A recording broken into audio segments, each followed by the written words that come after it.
കോടതിയിലെ ഒരു കേസ് വരുന്നു. കേസ് കൊടുത്തത് ഒരു യഹൂദിയായ മനുഷ്യനും പ്രതി മഹാനായ സയ്യിദുനാ അലി ഇബ്നു അബീ ത്വാലിബ് റളിയല്ലാഹു അൻഹു. അങ്ങനെ ഉമർ ഖത്താബ് റളിയല്ലാഹു അൻഹുവിന്റെ കോടതിയിൽ കേസിന്റെ ദിവസമായപ്പോ യഹൂദിയും വന്നു, അലിയാർ തങ്ങളും വന്നു, ഒരുപാട് സ്വഹാബത്തൊക്കെ. അങ്ങനെ യഹൂദിയായ മനുഷ്യൻ സയ്യിദുനാ അലി ഇബ്നു അബീ ത്വാലിബ് റളിയല്ലാഹു അൻഹു നിന്ന ആ സ്ഥലത്തിൽ നിന്ന് കുറച്ച് ബാക്കിലോട്ടാക്കി അലിയാർ തങ്ങള് സുൽത്താന്റെ മരുമകൻ മുഴുവൻ സ്വഹാബത്തും ആദരിക്കുന്ന ഒരു വ്യക്തിത്വമാണ്. മറ്റാണെങ്കിലോ ഒരു യഹൂദിയാണ്. ജഡ്ജ് സയ്യിദുനാ അലി മഹാനായ ഉമർ ഇബ്നുൽ ഖത്താബ് റളിയല്ലാഹു അൻഹു അങ്ങനെ കുറച്ച് ബാക്കിലേക്ക് എത്തപ്പോ ഉമർ ഇബ്നുൽ ഖത്താബ് റളിയല്ലാഹു അൻഹു അലിയാർ തങ്ങളെ വിളിച്ചു. അലിയാർ തങ്ങളെ വിളിക്കുന്ന ഒരു പേരുണ്ടായിരുന്നു, അബുൽ ഹസൻ എന്നാണ്. ഹസൻ എന്നവരുടെ പിതാവാണ്. എല്ലാരും ഓമനിച്ച് വിളിക്കുന്ന ഒരു പേരായിരുന്നു. അപ്പോ ഉമർ ഇബ്നുൽ ഖത്താബ് തങ്ങളെ അലിയാർ തങ്ങളെ വിളിച്ചു, യാ അബുൽ ഹസൻ, ഓ അബുൽ ഹസൻ എന്ന അലിയാർ തങ്ങളെ നിങ്ങളുടെ ആ നൃത്തം കുറച്ച് ബാക്കാക്കണം പറഞ്ഞ യഹൂദി എന്ന അതേ സ്റ്റെപ്പിൽ നിങ്ങൾ നിൽക്കണോ, കാരണം ഇവിടെ ഉമർ തങ്ങളെ കോടതിയാണ്. അങ്ങനെ വിളിച്ച് പറഞ്ഞപ്പോ മഹാനായ അലി ഇബ്നു അബീ ത്വാലിബ് റളിയല്ലാഹു അൻഹുവിന്റെ മുഖത്തിന്റെ വർണ്ണം മാറി, ഒരു ബേജാറായതുപോലെ. അങ്ങനെ പറഞ്ഞപ്പോ ഒരു ബേജാറ് പോലെ, കാരണം ഒരേ സ്ഥലത്ത് നിൽക്കണമെന്നാ പറഞ്ഞു. യഹൂദി ആയതുകൊണ്ട് എന്റെ കോടതിയിൽ കുറച്ച് ബാക്ക്, അലിയാർ തങ്ങളായതുകൊണ്ട് നിങ്ങൾ കുറച്ച് മുന്നിൽ, അത് പാടി നിൽക്കേണ്ട സ്ഥലത്തിൽ ഒന്നിച്ചിരിക്കുക. അങ്ങനെ പറഞ്ഞപ്പോ മാനവരുടെ മുഖത്തിന് പ്രത്യേകമായ ഒരു മാറ്റം. ആ മാറ്റം വന്നപ്പോ മഹാനായ ഉമർ ഇബ്നുൽ ഖത്താബ് തങ്ങൾക്ക് വലിയ ബേജാറ്. പറഞ്ഞങ്ങളായ സയ്യിദിനാ അമീറുൽ മുഅ്മിനീൻ അൽ-ഇമാമിൽ അവ്വാബ്, വെള്ളിയാഴ്ച ഖുതുബയിൽ ലോകത്ത് അതുപോലെയുള്ള ഒരു നീതിമാനായ ഒരു ഭരണാധികാരി ഇന്നുവരെ വന്നിട്ടില്ല, ഇനി വരാറുമില്ല. ഏത് പ്രശ്നമുള്ള ആളുകൾ പോയാലും ഉമർ തങ്ങളുടെ ആ കോടതിയിൽ നീതിയേ നടക്കുള്ളൂ.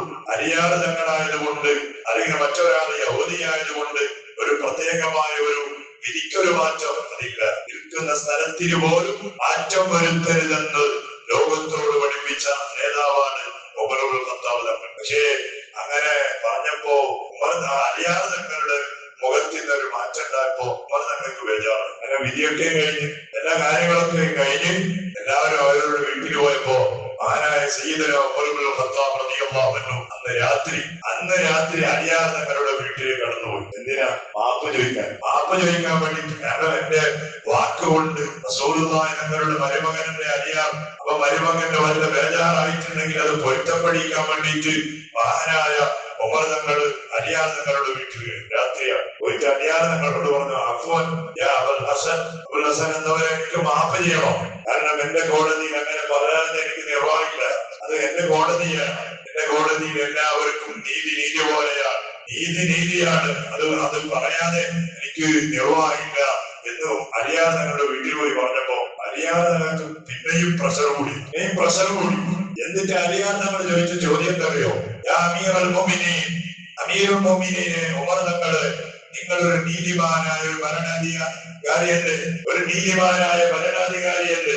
പക്ഷെ ആ കോടതിയിൽ എന്നെ നിങ്ങൾ വിളിച്ചത് നീതിക്കെതിരാ. എനിക്കന്ന് അപ്പോ ദേശം വന്നത് എന്നെ ഒരേ സ്ഥലത്ത് നിൽക്കാൻ വേണ്ടി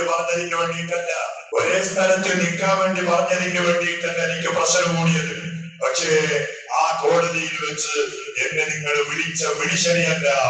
കാരണം എന്നെ നിങ്ങൾ അന്ന് വിളിക്കേണ്ടത് യാ അലി എന്നായിരുന്നു. അലിയെ കുറച്ച് മുന്നിൽ വാ, അല്ലെങ്കിൽ കുറച്ച് പിന്നിൽ പോ എന്നായിരുന്നു നിങ്ങൾ വിളിക്കേണ്ടത്.